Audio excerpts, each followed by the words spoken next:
बिस्मिल्लाहिर्रहमानिर्रहीम। अस्सलाम वालेकुम दोस्तों, आज हम आपके साथ शेयर करने जा रहे पेनी बेकरी स्टाइल पेनी की रेसिपी। पेनियाँ जो चाय के साथ अमूमन खाई जाती है, बहुत ही ज़बरदस्त और मज़ेदार किस्म होती है। तो इंशाल्लाह आज हम आपके साथ इसकी जो बेकरी स्टाइल की जो रेसिपी है, बेकरी वाले किस तरह इस पेनियों को बनाते हैं, तो मुकम्मल हम तरीका आपको सिखाएंगे। ये वीडियो थोड़ी सी लंबी है, लेकिन इंशाल्लाह बिल्कुल आसान और सिंपल तरीके से आपको समझाएंगे। तो चलिए शुरू करते हैं। बिस्मिल्लाहिर्रहमानिर्रहीम।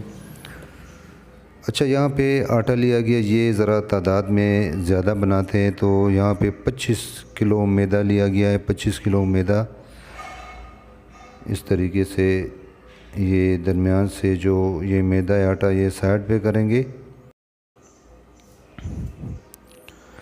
अच्छा, अब यहाँ पे डालेंगे तकरीबन आधा पैकेट ये नमक डालेंगे। अगर आप घर में 1 किलो बनाना चाहें तो 1 किलो के लिए तकरीबन 1 टीस्पून या 1 टीस्पून से थोड़ा सा ज़्यादा। और इस 25 किलो में थोड़ा तकरीबन टोटल इसमें ये 12 लीटर 12 या 12.5 लीटर इसमें पानी डालेंगे। कुछ 10 लीटर के करीब अब डाला है, कुछ थोड़ी देर बाद डालेंगे। तो अगर आप घर में बनाना चाहो तो 1 किलो मैदा के लिए तकरीबन आधा लीटर पानी और 1 टीस्पून या इससे थोड़ा सा ज़्यादा आप इसमें नमक शामिल कर लीजिएगा। और घर में इसको आराम से आप 1 किलो गूंद सकते हैं। यहाँ पे क्वांटिटी थोड़ी सी ज़्यादा है, तो इसको अब ये कढ़ाई में गूंदेंगे। फिर कढ़ाई से निकाल कर, ये आपको अभी नज़र आ रहा है, ये एक ताल है, बड़ा सा ताल है, ये उसमें डाला गया है। हाथों की मदद से इस तरह अच्छी तरह से मसलेंगे, मुख्य देंगे, ताकि इसमें कोई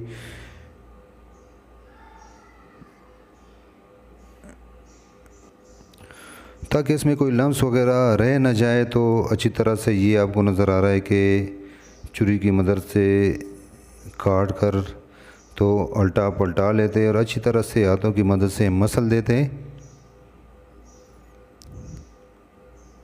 तो यहाँ पे कमर्शियल काम है, मेहनत इस पे थोड़ी सी ज़्यादा लगती है। अगर आप 1 किलो घर में बनाना चाहें तो बहुत ही आसान और इजी तरीके से बन जाता है।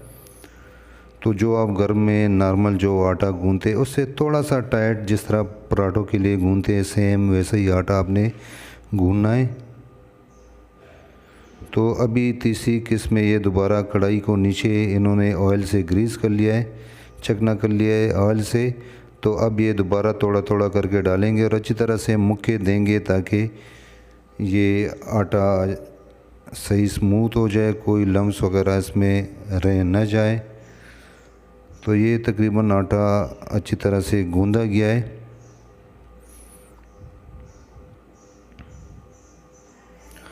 तो इस डो को अभी एक ताल में डालेंगे। उससे पहले भी इसको अच्छी तरह से, ये आपको नज़र आ रहा है, हाथों से मसलेंगे। तो अभी ये एक बड़ा सा ताल है, तो उसमें ये डाल लें। तो ताल में ये डाला गया है, तो इस ताल में इसी को फैला के, और ये आपको नज़र आए, ये घी और एगरो कहते हैं। एगरो जो केमिकल्स, जो फूड, जो बेकरी वाले, जो मिठाइयों वाले केमिकल बेचते हैं, उनके पास मिलता है एगरो।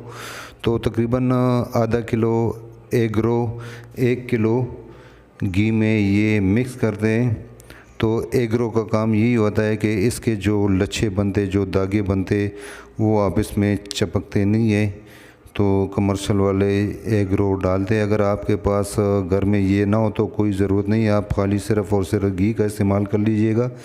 तो ये ऊपर घी और एगरो मिक्स दोनों अच्छी तरह से डाल दिया गया। और आपको ये नज़र आ रहा है, छुरी की मदद से इस तरह लंबे लंबे लाइन में इसको काटा जा रहा है। और अभी इसके अंदर भी, किनारों पे भी इस घी को, जो एगरो और घी मिक्स है, इसको लगाया जा रहा है। तो तकरीबन 2 किलो घी में 1 किलो एगरो ये लोग मिक्स करते हैं। अच्छा, अब इसको थोड़ा सा खींच कर इस तरह लंबा शाम की शक्ल में इस तरह घुमा घुमा कर किसी बर्तन में डाले जा रहा है। तो ये टोटल जो ताल में आपको नज़र आ रहा है, टोटल ये 50 किलो मैदा है, यानी 2 कढ़ाइयाँ इन्होंने मैदे की बनाई थी। तो ये लोग 50-50 किलो एक साथ बनाते हैं। कमर्शियल काम होता है, बड़ा काम होता है। तो इसको बनाने के बाद इसे 5-6 मिनट कम से कम वक्फ़ा देना ज़रूरी है। तो अभी आपको दिखाता चले कि देख 5-6 मिनट बाद इसको दोबारा से बड़े ताल में डाला गया और उस ताल से दोबारा यहाँ पे इसको खींच कर इस छोटे से ताल में दोबारा से डाल रहे हैं। उसको खींच कर उसको थोड़ा सा लंबा कर रहे हैं और ऊपर से वक्फे वक्फे से जो घी आपने लगाना होगा।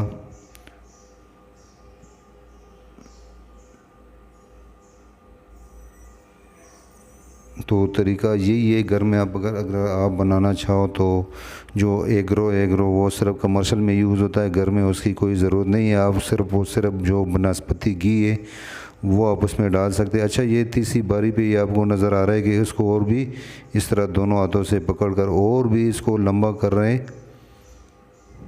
अभी इस दोनों सिरे को आपस में जोड़ा जाता है। तो इसके जो दोनों सिरे, दोनों किनारे, दोनों सिरे उसको आपस में जोड़ा गया है और इनको इस तरह डबल कर लेंगे। इसके ऊपर भी अच्छी तरह से ये घी लगाया जा रहा है। ये जो आपको नज़र आ रहा है एक तार, ये अभी आपको नज़र आ रहा है इस किस्म के ये 128 इसके तार बनाएंगे, 128 धागे बनाएंगे इसके। ये आपको नज़र आ रहा है कि वो भी डबल हो गया और यहाँ भी डबल हो गया है। तो 2 और 2 ये हो गए 4। तो अब ये 4 धागे हो गए। आपको नज़र आ रहा है कि ये हो गए 4 धागे।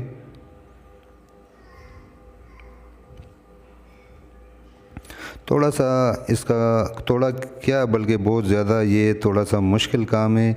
खाने में तो हमें बहुत मज़ा आता है लेकिन बनाने वाले को पता चलता है। अच्छा, अब ये 4 धागे हो गए। अब ये गिन लीजिएगा, ये तकरीबन 8 ये हो गए, 8 ये हो गए, तो ये तकरीबन 16 धागे हो गए।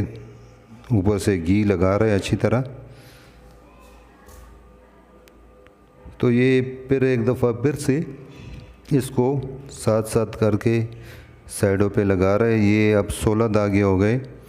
अगली बारी में ये 16 को फिर से 4 में ज़रब दे देंगे, 32 से फिर 64 और 64 से 128 धागे। तो ये अभी आपको नज़र आ रहा है।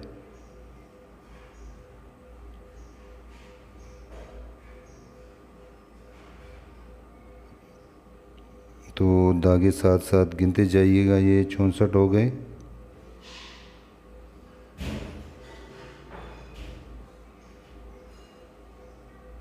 तो एक बर्तन से दूसरे बर्तन में ये पलटा रहे थे। एक ताल होता है, एक ताल से दूसरे में, फिर उसी ताल से फिर जब उसको डबल कर रहे होते तो फिर दोबारा से ये बड़े ताल में ये डालने लगे। हर दफ़ा घी ऊपर अच्छी तरह से ये लोग लगा रहे हैं ताकि इसके जो बिल्कुल जो हम जो सवैया खाते, जो नूडल खाते, बिल्कुल सेम इसको उसी तरह किया जाता है और आखिर में इसका जो पेड़ा है पेड़ा बनाया जाता है। अच्छा, एक दफ़ा फिर इसको ये आपको नज़र आ रहा है कि डबल हो गए। तो ये तकरीबन 64 और 64 ये और 64 ये तकरीबन 128 ये धागे बन गए। तो ये इतने धागे चाहिए होते हैं। तो एक दफ़ा फिर से घी ऊपर लगा रहे हैं और इस बर्तन में गोल गोल घुमा के रख रहे हैं। हर दफ़ा आप अगर एक बर्तन में इसको रख ले कम से कम 5 मिनट का इसको वक्फ़ा देना ज़रूरी है। फिर 5 मिनट के बाद इसको दोबारा से दूसरे बर्तन में उसको डबल करने के लिए, उसको धागों को डबल करने के लिए दूसरे बर्तन में जब आप डाल सकते हैं फिर। तो ये जनाब हो गए इसके पूरे 128 धागे इसके माशाल्लाह से पूरे हो गए। अब इसको मज़ीद 5-6-7 मिनट हम वक्फ़ा देंगे।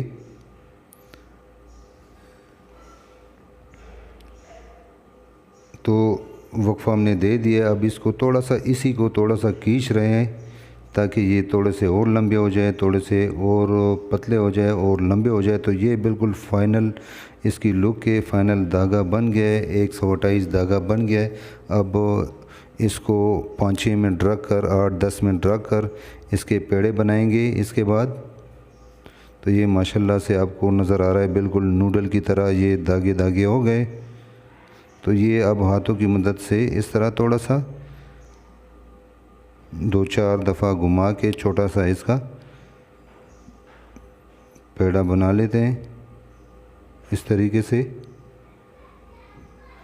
तो दोस्तों, जिस तरह हम आसानी से खा रहे हैं, ये रेसिपी इतनी आसान नहीं होती, बहुत ही मुश्किल होती है, लेकिन घर में आप ट्राई कर सकते हैं अगर आपको शौक़ हो तो। इंशाल्लाह बहुत ही मज़ेदार किस्म की रेसिपी होती है। तो ये हमारे सारे तैयार हो गए पेड़े, अब ये पकाने के लिए एकदम तैयार है। तो ये अजमेर स्वीट पेशावर गंज चौक में इसकी शॉप है, यहाँ पे ये मिलते हैं।